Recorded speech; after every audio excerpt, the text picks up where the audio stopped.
Luke chapter 22, verses 54 through 71.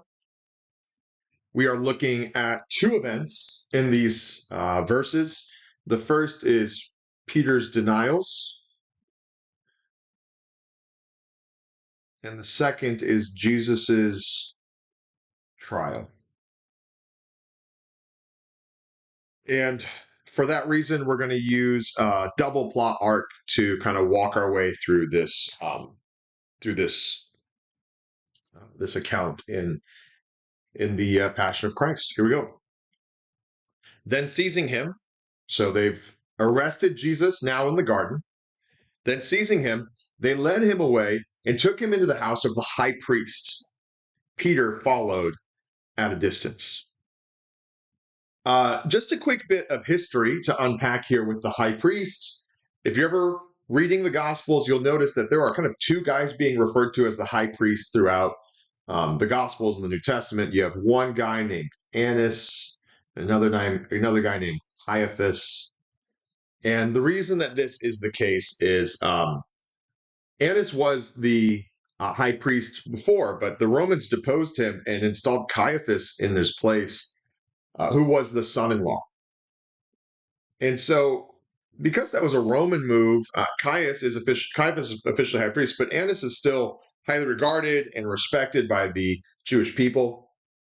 And so both of them will often be called the high priest. Interestingly, on this night, and we only know this because of John's gospel, but John's gospel tells us that first Jesus goes to Annas' house, and that second he goes to Caiaphas' house, and that Peter's denial takes place both at Annas' and at Caiaphas' house, the three times that he denies Jesus. The reason that I'm even bringing this up, I mean, Matthew, Mark, and Luke all truncate this. They don't give all of these details because the reason I'm going into it is simply to explain that, what we see is Jesus get arrested at night,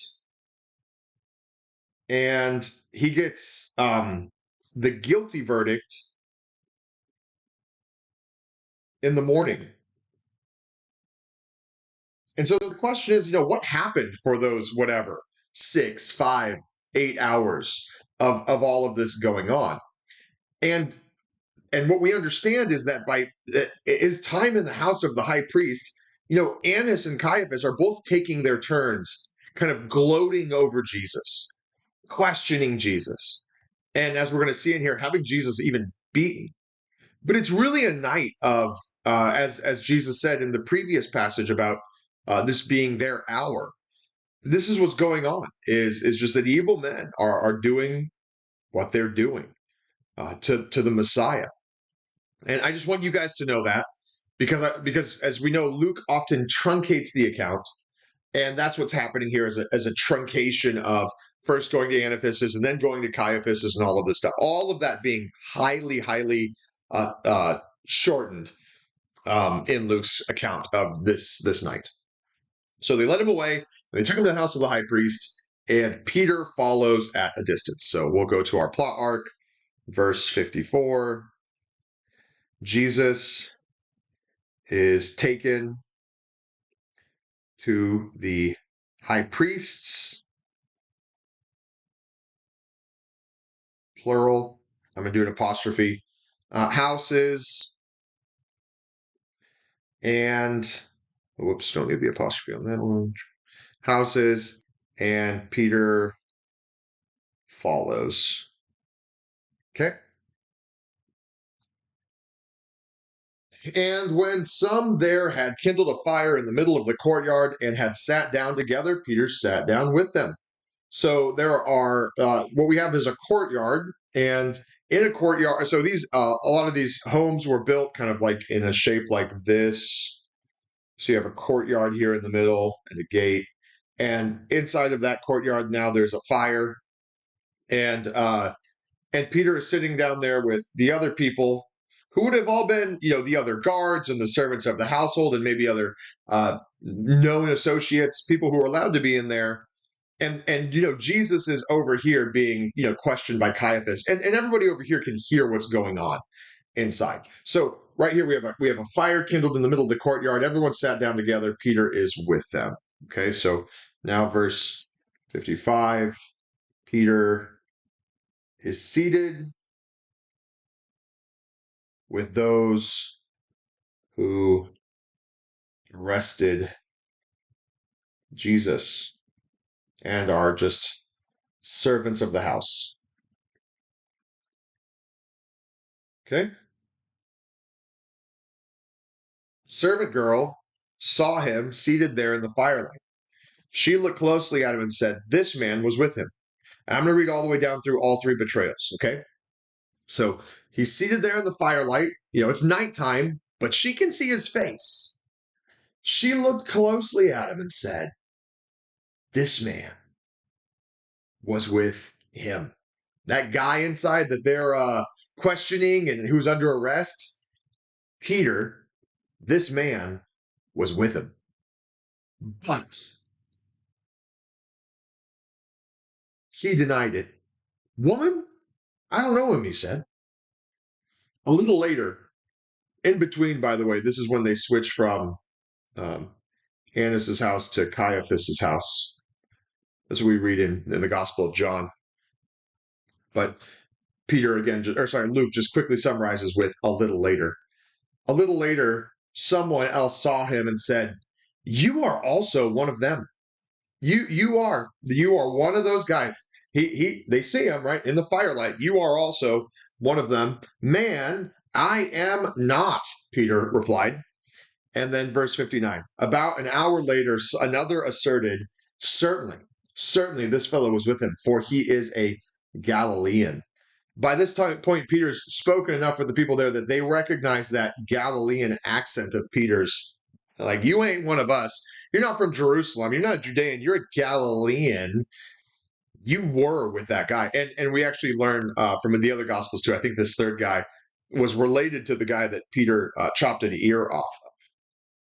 So what we have from verse 56 through 59 is Peter's three challenges and three denials of Jesus. So 56 through 59, verse 56 through 59, Peter denies Jesus three times, just as Jesus foretold. That is what Jesus said would happen, that Peter would deny him three times before the rooster crows. And then and that goes all the way to verse 60. "I don't know what you're talking about. Just as he was speaking,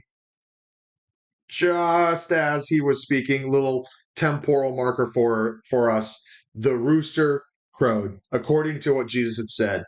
The Lord turned and looked straight at Peter, and Peter remembered the word the Lord had spoken to him.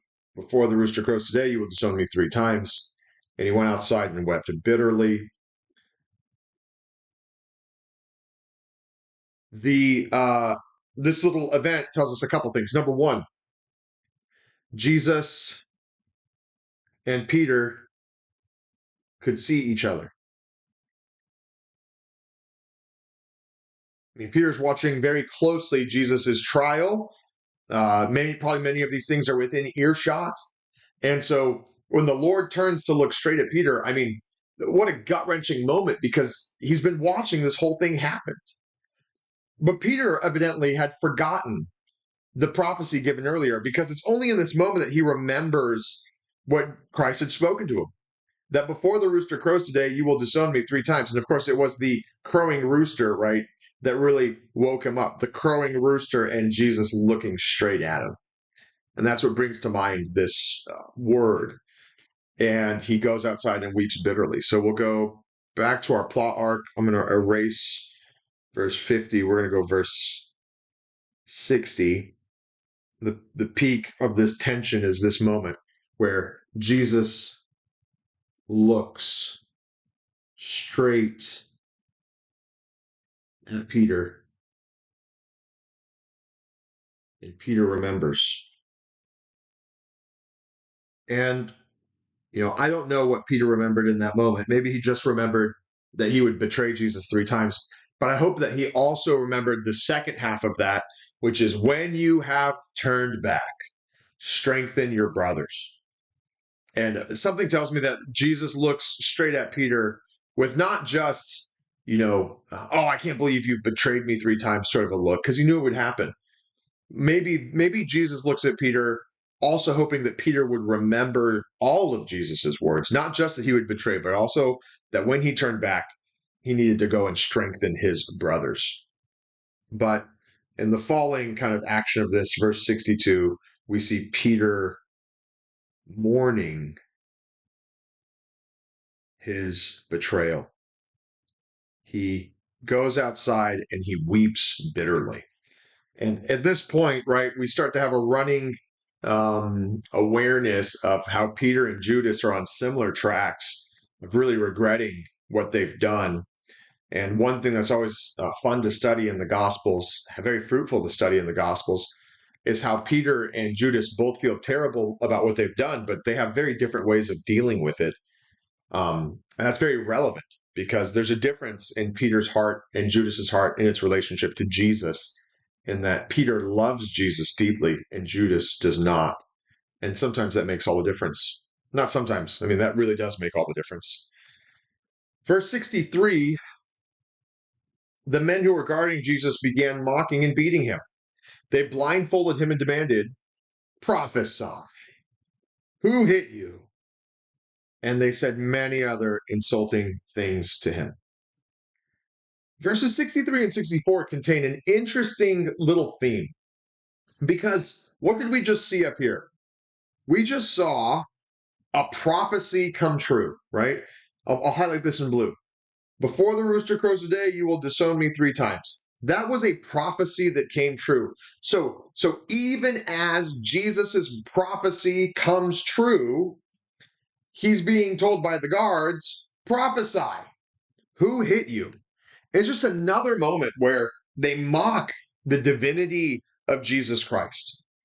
An absolute condemnation on the religious leaders of the nation, who, as Jesus pointed out before, they have always been those who kill the prophets, always been those who ignore and mock the prophets. And Jesus's prophecy has just come true. He is a prophet. He's proving it. And yet they mock that very thing. Prophesy, who hit you? And the way they do it is especially dark. They blindfold him, right? And so you can imagine there's a group of guys surrounding Jesus, and they're taking turns punching him, and he can't see who's punching him. And then they're like, hey, if you're a prophet, you'll know who hit you. Just gross. It's a gross mocking, but it's interesting that they mock particularly his ability to prophesy, which he just demonstrated. And you think here for a moment, what if Jesus did it? What if he just said, Bill, you hit me. And not only did you do that, but you did all of this yesterday. And then Scott, you hit me after that. And all of this. And let's just say he called them out one by one and really showed them that he was a prophet, that he could do it. And shows them all, hey, guys, you need to listen to me. I'm the Son of God. Jesus doesn't use prophecy this night to make his night any easier, but he did use prophecy this night to encourage Peter. Not only will you betray me, but you will also turn back when you do strengthen your brothers. Just a beautiful little kind of lesson in here about prophecy in the middle of the beatdown. So verses 63 through 65, Jesus is abused. And this would maybe happen after Annas has talked to him, after Caiaphas has talked to him. Now the chief priests are like, all right, beat him up. And Jesus is abused through the night, and his prophecy is mocked, even though he just proved it. Even though he just proved it. All right, so that's verses 63 through 65, and that kind of gets us started on this next little bit that picks up in verse 66. At daybreak, so the sun has come up. It's now Friday morning, okay? At daybreak, the council of the elders of the people, the chief priests, and the teachers of the law, this group combined would be called the Sanhedrin. It would have been the highest judiciary body among the Israelite people, and they would need a guilty verdict here before they could go to the Romans and ask for a guilty verdict there. So Sanhedrin meets together, and Jesus was led before them. So that's verse 66. This gets us started on this next one. Verse 66. The Sanhedrin have gathered for Jesus' trial.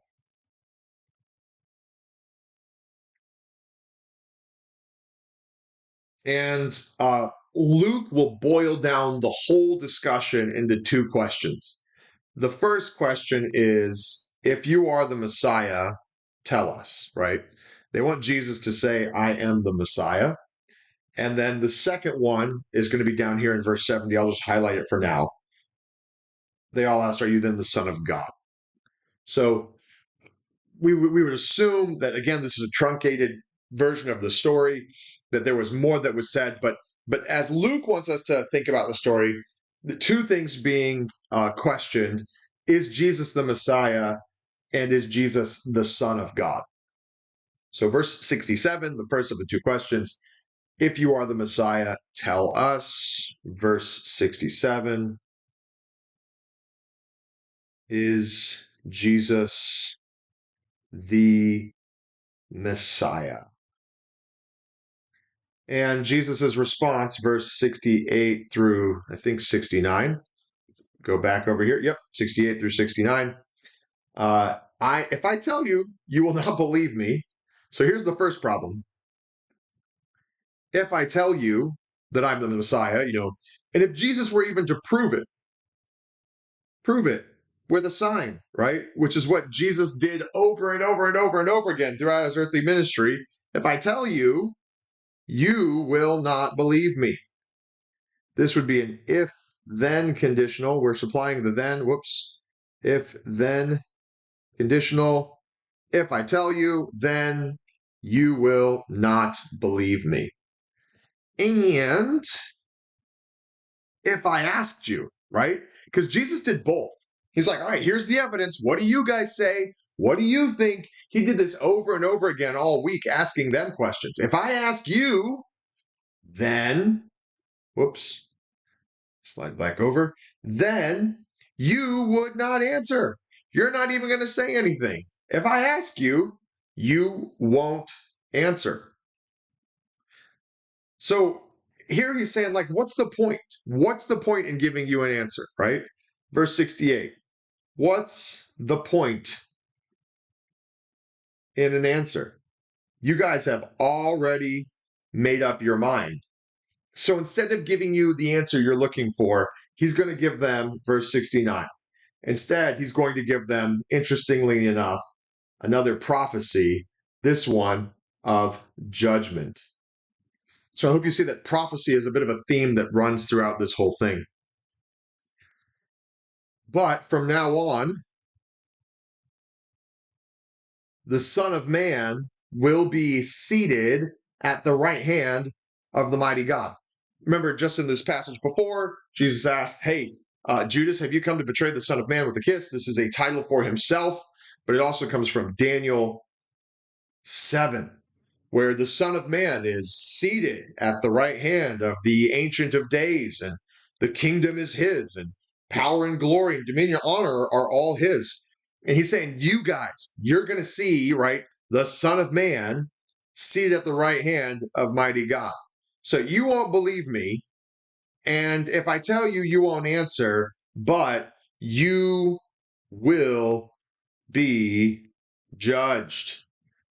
And by the way, by me, right? By the Son of Man. So back to this again, both of these ideas are present in verses 68 through 69, which leads to their next question. So that must have gone through a whole line of questioning. And then verse 70, are you the Son of God? By the way, when they wanted to kill Jesus way earlier, you could go to John 5. John explains this very clearly, that Jesus made him out to be the Son of God, making himself equal with God, and therefore they wanted to kill him. So they're trying to get him on the charge of blasphemy here. Are you the Son of God? He replied, you say that I am. So this is verse 70a, and then this would be the high point of it, 70b. Jesus is the Son of God, right? Now, here's the difficulty, is we don't know how he delivered this. Sometimes people will say, he says, you say that I am, to emphasize like, well, hey, y'all said it, sort of a thing. Or you say that I am, right? And then the I am is kind of delivered as that, I am who I am, right? It depends on, how Jesus says it. We don't know exactly how he was delivering it in that moment. But what is clear based on their response is, why do we need any more testimony? We have heard it from his own lips. So Jesus' answer, you say that I am, here clearly conveyed, yes, I am the Son of God. And they are going to charge him with blasphemy, which is ironic, right? Because Jesus is the only person ever who could say, yes, I am God the Son, and not be lying. And yet, they charge him with blasphemy on that one account. And so the blindness, by the way, the blindness of the Pharisees, of the Sanhedrin, is powerfully on display here, because the Son of God is before them. That was the second one, right?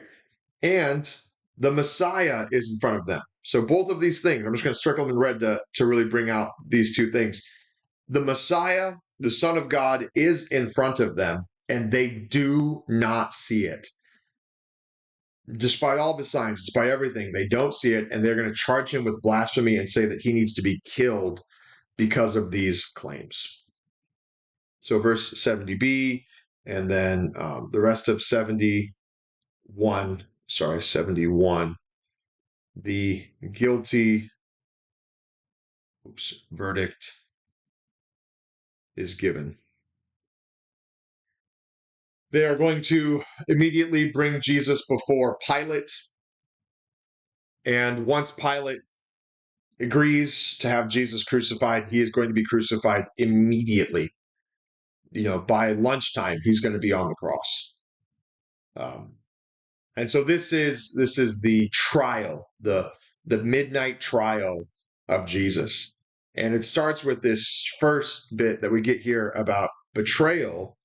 And in that, we see really this theme of prophecy coming true, but for the good of Peter.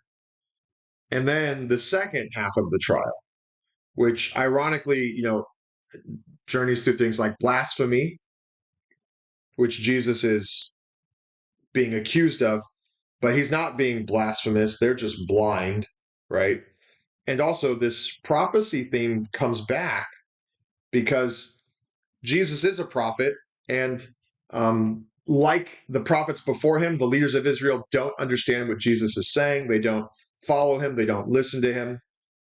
And so Jesus shows that he's in line with the prophets, because like the prophets who came before him, he was rejected.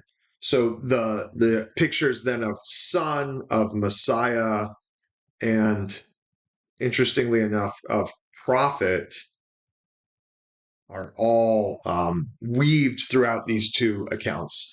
Jesus shows himself to be these things, even though the world rejects him. And that is Luke 22, 54 through 71.